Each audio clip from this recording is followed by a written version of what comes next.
In today's video, I'm going to teach you how to edit components in Figma. Start by opening your design file so you can see the frames or artboards that contain the component you want to work with. Find an instance of that component on the canvas and select it. With it selected, look to the Design tab in the right sidebar. You'll see a reference to the library or file where the component lives. Hover over that file name and click the Go to Main Component icon. This jumps you straight to the original source, so any changes you make here will become the default everywhere that component is used. Once you are viewing the main component, you can edit it directly. Tweak layers, adjust colors, update typography, or refine the structure by reordering and grouping elements. As soon as you make a change, every instance across your file will update automatically. This is perfect for global fixes, like improving spacing, swapping an icon, or standardizing a button color.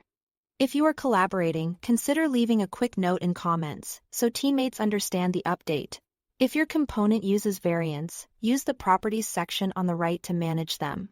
Variants represent different states or options like size, type, or interaction state. Here you can change property names for clarity, update values, or switch between variants to confirm they look correct. Clear, concise names make components easier to find and apply. Sometimes, you only want to change a single instance without affecting the main component. That's where overrides come in.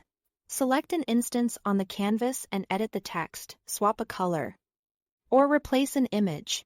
These local changes stay with that one instance, which is ideal for labels, one-off icons, or context-specific tweaks.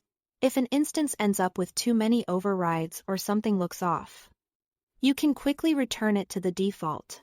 Right-click the instance and choose Reset All Changes. Figma will revert it to match the main component's current state, keeping your design neat and predictable. That's the workflow. Thanks for watching.